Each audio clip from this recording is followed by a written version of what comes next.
Hello, everybody. Something been on my mind for a long time. Been wanting to make a video about it, but just kind of avoiding it because I'd rather keep on making videos about uh, working out or diets and self improvement, that type of thing. But it's just been weighing on my mind quite a bit, and mostly because I've not heard anybody else talking about it. And I say anybody else, like the typical people I listen to, um, that I consider in the know, listen to like on podcasts and stuff, like Bradley, his Real Bradley show, or Jordan Peterson, or Joe Rogan, or Andy Frisella. I never um, hear them talking about this when they are talking about how we have gotten in this mess with the current administration that we have in here. That um, what is happening now is what I said would happen. Not everything I said would happen. I guess I did not think it would happen this fast. But things I've said feared would happen. I was basically thinking this current administration, if they got in, that this could be,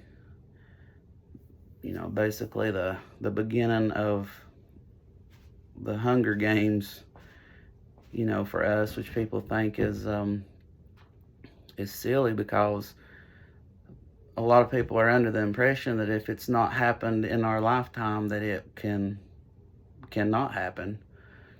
But Nazi Germany should be proof enough of what is possible for human beings to do. We're all human beings, just like they were human beings. And to quit beating around the bush, I guess I would say what has been on my mind is like, and I thought, well, I have to make that video. I was listening to Patrick Bet-David on his podcast, and he said the thing that is very frightening to him right now is as crappy as things are going right now. As far as, take your pick. All of our money being sent to Ukraine, inflation, interest rates, basically the dollar being right on the verge of ending, threat of World War III. You name it. The amount of people flooding the border, the amount of people dying of fentanyl. It just keeps. Sure, if I had time to sit here and think about how much things have changed, how much this country has degraded within the last couple of years, is astounding that a ship this big can be turned that quick. But what they said was most astonishing to them is the amount of people that still say getting in office, who is in office, was still the right decision. That's still a good thing. That still defend things that has been going on currently. Yet, if you look at the numbers, and they will say, well, things are better now than they were between 2016 and 2020. So things are better. And I think, well, if you completely ignore the people that was in power during that time, both times, 2016 to 20 to 2020 to now, if you completely remove the names and just look at the numbers, which I'm a numbers person.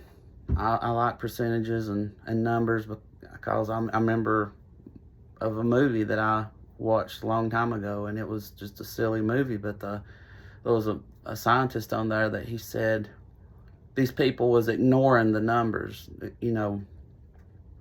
and the data, and he was like, he was so infuriated that they was ignoring the numbers, because he said that numbers are the closest thing we have to the language of God.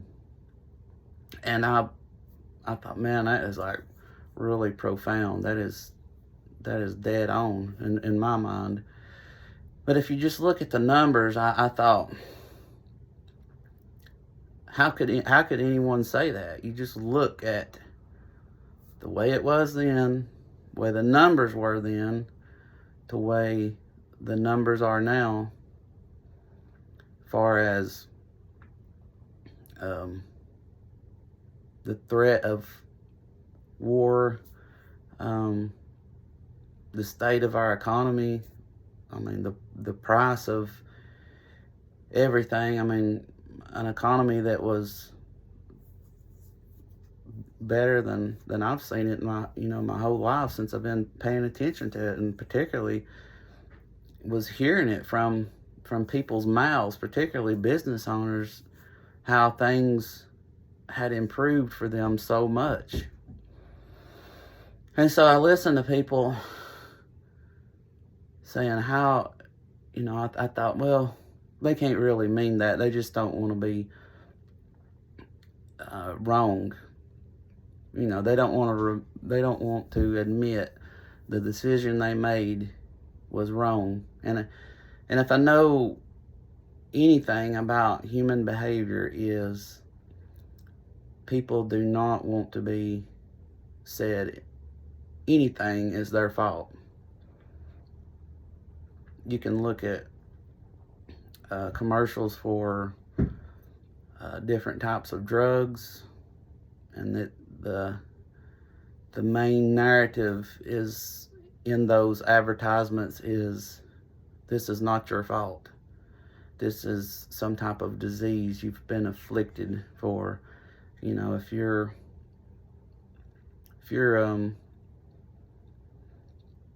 shot up a bunch of people, then it's not your fault. It was how you was raised. You're a product of your environment. If you're poor, it's because of what your ancestors did. If you're overweight, it's not your fault. You have some type of disease that causes this or that, and that's why you're overweight. That's and I've been a couple of car wrecks, and the other people, I mean, one guy in particular blocked the whole highway in front of me. A highway, a man driving a dump truck, pulling a bulldozer trailer, blocked the whole highway from guardrail to emergency lane in front of me, and I hit him. And he says it's my fault. So which, it was, lawyers did not see it that way, and made him look like an idiot in the, deposition. But I mean, the 44 years I've been alive, that is the main quality of a human being, and many human beings, is they do not want anything to be their fault. So saying that, that's what I thought this was. I was like, they're just saying that, but really when they lay in bed at night, they're probably thinking, man, I screwed up. But then the more I think about this, I'm like, I believe during those times of, when the country, I feel like, was doing its best, economy at a all-time high, I really believe for these people that say during that time that was awful for them, I believe it really was awful for them. And the why it was awful for them is, if your shtick is,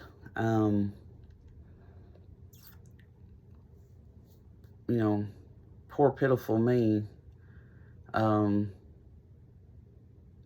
think of a guy that was up in Knoxville a while back, and I kind of called him out on Facebook. I told people to look out for him because he's up there panhandling, and his thing was he didn't have shoes on, which his feet looked like they was in better condition than me. I know he had a pair of shoes off to the side somewhere. I mean, you don't walk around with no shoes on and have looks like manicured feet for very long. And people was falling for this shtick, his thing, left and right. I mean, he was raking in money, making me sick. And so the worst thing, probably what I should have done, is went and bought him a pair of shoes, which he would have, would have thrown them away, because that was his thing. He wanted to, him getting a pair of shoes would have made things horrible for him, because that would have prevented, that would have got in his appearance of being pitiful, which would have got into his money being given to him.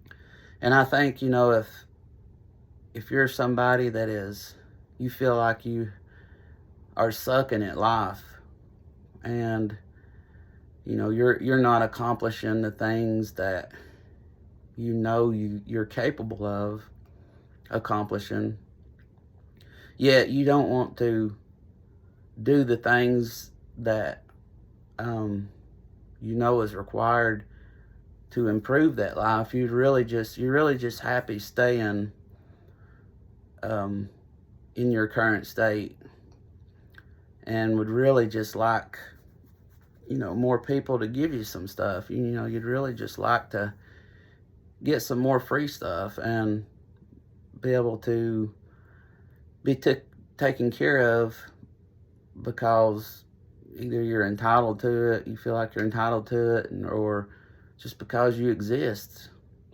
And you look, so you really don't want to be in an environment that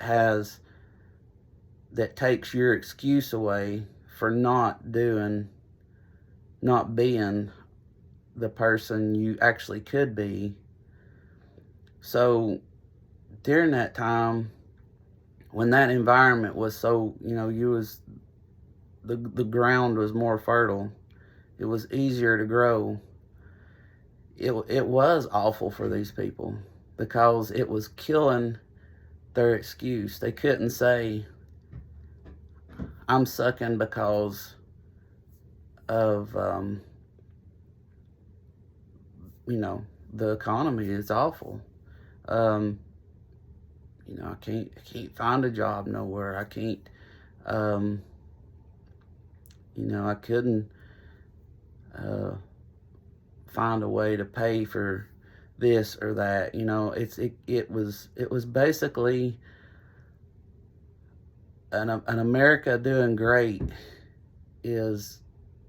kills all their excuses for not doing well, whatever they consider doing well, whatever their family, thinks they should be doing. And so And that is very painful for people. So I feel like people, this for a certain amount, why they actually do like how things are going. They actually, because now they can point to this or that to say, this is why my life is a wreck and I have not progressed, 1 inch closer to my goal, because look at how much stuff costs. Look at how, we're right on the whatever. We can be in war any day. We could be, unemployment's at an all-time high. Can't buy a house now because the interest rates are raised so much, whatever. And that makes them feel good. This is all I can think of as to why anyone would say then was worse and now is better. And they take that road, or they basically take advice from the ostrich and put their head down in the sand and act like all that they did to help this current administration get in power, whether it be bashing the other side or promoting this side or voting for this side, they now are pretty silent. And I know, a few of those people that, not that many, but, I would say if I was them, I would probably not be too loud about, loud and proud of what they've done to help us get in the state that the country is in right now. Simply because if things, goes beyond recession to depression and people start worrying about, things like not whether they're going to buy another TV or new phone, but they start worrying about things like how they're going to eat or how they're going to feed their kids, then those people are going to be looked at as a major problem. They're going to be looked at as the enemy of a lot of people that did not want the people in power that is in power. That over and over was made to look like an idiot because they said, I told you so, or this is how it's going to go. Now that you've done this is how it's going to go, or where they've been told of how crazy they are, and they're just a bunch of whatever gun-toting Republican rednecks that basically don't have any sense. Those people, when it comes to really things get really bad, Andy Frisella, brought this term to me. I looked it up, the real useful idiots that, you can look this up. It's what a useful idiot is. It's somebody that helps something politically, they say like a nefarious agenda get pushed in, where they think they are doing the right thing, but because they are, as they say, useful idiots, they're being used to do this. And the thing about, you know, the useful idiot is when they are no longer needed. They are the first to go. And they will be, I just feel like when, you know, if it come to things went tribal, those are going to be, you know, as in a tribe, you know, the people that, the tribal members that hold the tribe back are the first ones to get, you know, a rock in the back of the head when they're not paying attention. And because they're holding them back, they're no longer needed. And I just say that's, I mean, that's harsh, but that would be, I feel like that would be the way things would go. I hope it does not go that way, but I know that it's possible for I mean, COVID should have taught people just how fast things can get really bad really quick, and that was just a little blip. That was like a made up crisis, not a real one. That was like we was not starving, but it comes down to that. Then I would say, I mean, if I was one of those that had felt like I was partially responsible for the mess which was anybody admit it, but there's a lot of posts out there. There's a lot of things on the internet. There's a lot of texts sent. There's a lot of videos that people cannot deny. And how fast will those people be seen as useless and targeted by the people that are wanting revenge for what they have done. So I hope it does not get to that point, but it's just, you know, it's just, feel it kind of in here, in the gut, more or less. And I hope that gut feeling is wrong. You know, I'd like things just to go back to normal, but I don't know what that will take, but we'll see. I'm starting to ramble now. But at least I got that off my chest, and I'm on video now saying what I said, and I hope none of it is actually true. Thank you.